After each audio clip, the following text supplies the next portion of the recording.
Assalamualaikum warahmatullahi wabarakatuh. Alhamdulillahirrahmanirrahim. Pada pagi hari ini kita bisa bertemu kembali, berkumpul bersama, belajar bersama mapel bahasa Indonesia. Semoga apa yang kita pelajari hari ini membuahkan nilai yang baik, memberikan prestasi, berkah, manfaat, dan kesuksesan tidak hanya di dunia tapi juga di akhirat. Amin.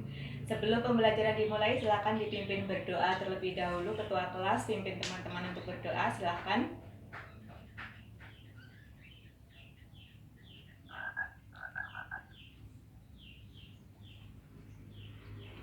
Terima kasih.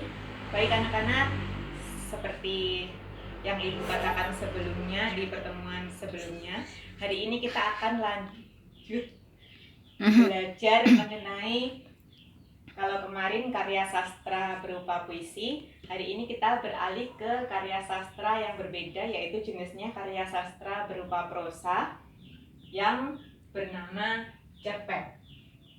Ada yang tahu kepanjangan dari cerpen adalah?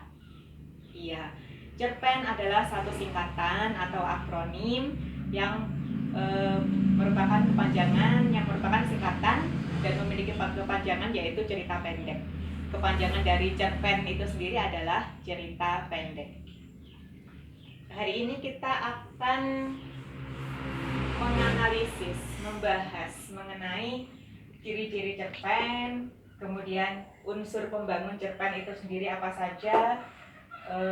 Nanti Ibu beritahukan unsurnya itu, yang di dalam namanya apa, yang di dalam cerpen itu sendiri namanya apa, yang di luar cerpen disebut apa, dan ada poin-poin contohnya, contoh dari unsur itu sendiri. Sebelumnya, untuk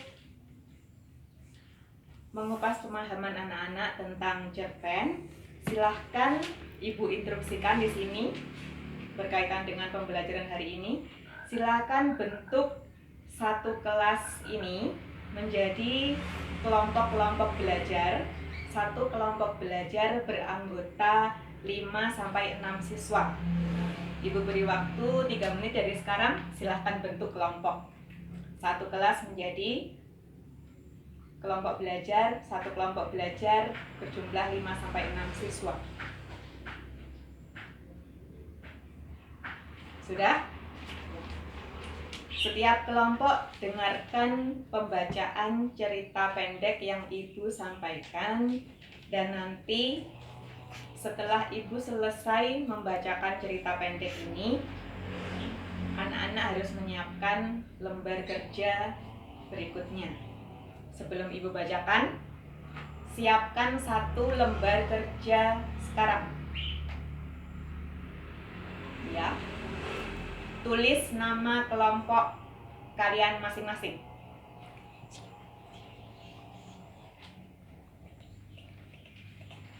Kemudian tuliskan soalnya, tuliskan unsur yang ada di dalam cerita pendek itu sendiri. Nomor 1, unsur yang ada di dalam cerita pendek. Nomor 2, unsur yang ada di luar cerita pendek. Sudah? Baik, Ibu bacakan. Pagi itu, aku sedang berjalan menghirup udara segar. Tanpa sengaja, aku melihat seorang anak kecil sedang mengorek-ngorek tong sampah. Kudengar anak itu berkata dengan lemah, "Ibu, Ayah, mengapa engkau tidak membawa Igun bersamamu? Igun rindu ibu. Ayah, aku lapar. Aku haus, Ibu. Kemana Igun harus meminta?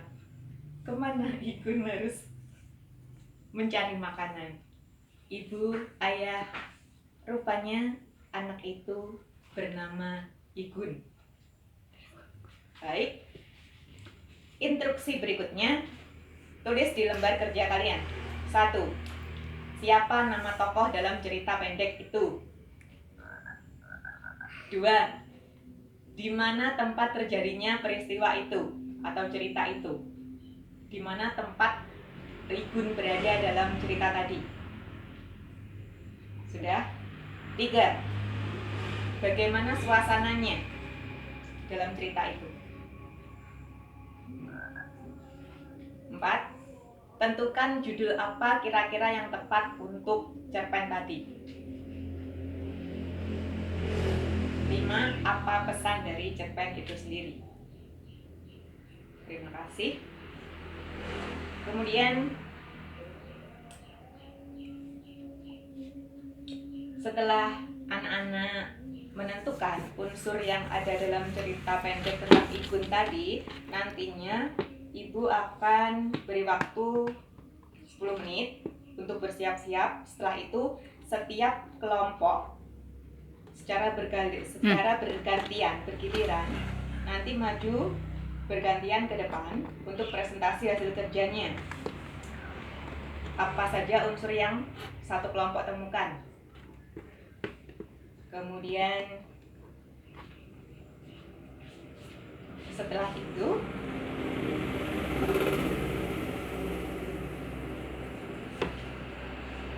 anak-anak nanti bisa bersama dengan ibu menyimpulkan apa arti dari cerita pendek. Kemudian apa saja unsur yang ada di dalam dan di luarnya. Kemudian setelah belajar menggali cerpen hari ini, kita bisa memahami apa saja, bisa menerapkan sifat apa saja, seperti itu. Ya, sekarang pertama saya beri kesempatan kepada kelompok Naila untuk maju mempresentasikan hasil kerjanya kepada teman-teman. Silahkan.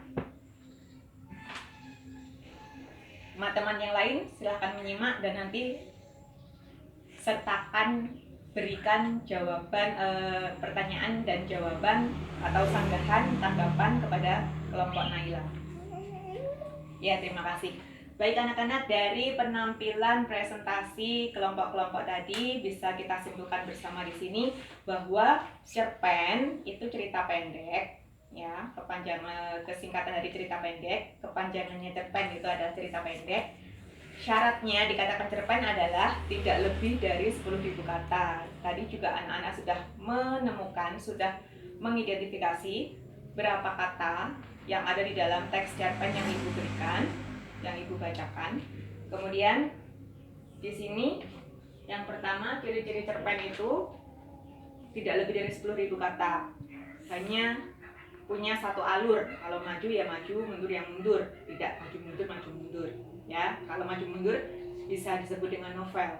Kemudian tokohnya berkonflik sederhana. Habis dibaca satu kali duduk. Kemudian unsur pembangun cerpen itu ada dua, unsur intrinsik dan ekstrinsik. Kalau intrinsik di dalam seperti tema, judul, tokoh, alur, setting atau latar, amanat, sudut pandang itu di dalam intrinsik. Kalau yang di luar ekstrinsik itu bisa latar belakang pengarang, latar ekonomi cerita, kemudian latar pendidikan pengarang, seperti itu. Kemudian yang kita kupas tadi, yang kita terapkan bersama, yang kita presentasikan itu unsur-unsur cerpen berupa ekstrinsik dan intrinsik yang ibu skemakan di sini, yang ibu beri bagan di sini. Ini contoh-contoh poin dari unsur intrinsik, tema, penokohan, latar, dan lain-lainnya tidak ibu sertakan di sini, alur, setting, amanat, seperti itu. Kemudian sudut pandang ini termasuk ekstrinsik, latar belakang pengarang, latar pendidikan pengarang termasuk ekstrinsik. Kemudian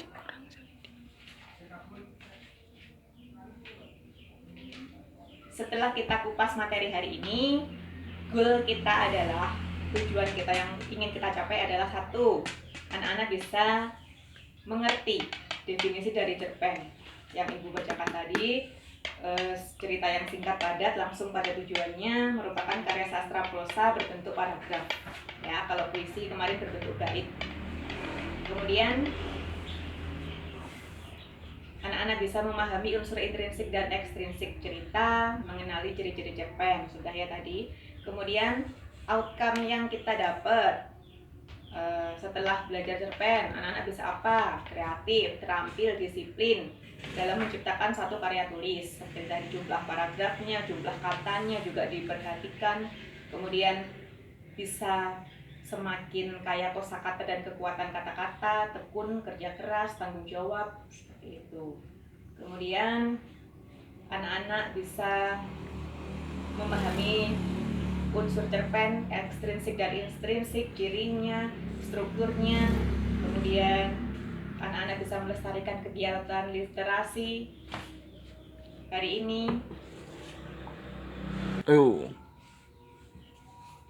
Demikian pembelajaran hari ini mengenai cerita pendek. Semoga apa yang Ibu sampaikan bisa menambah motivasi bagi anak-anak untuk mempelajari tentang kegiatan literasi, yaitu membaca dan menulis suatu karya sastra. Semoga apa yang Ibu sampaikan hari ini bermanfaat, memberikan prestasi yang lebih baik. Sampai jumpa di pertemuan berikutnya. Wassalamualaikum warahmatullahi wabarakatuh.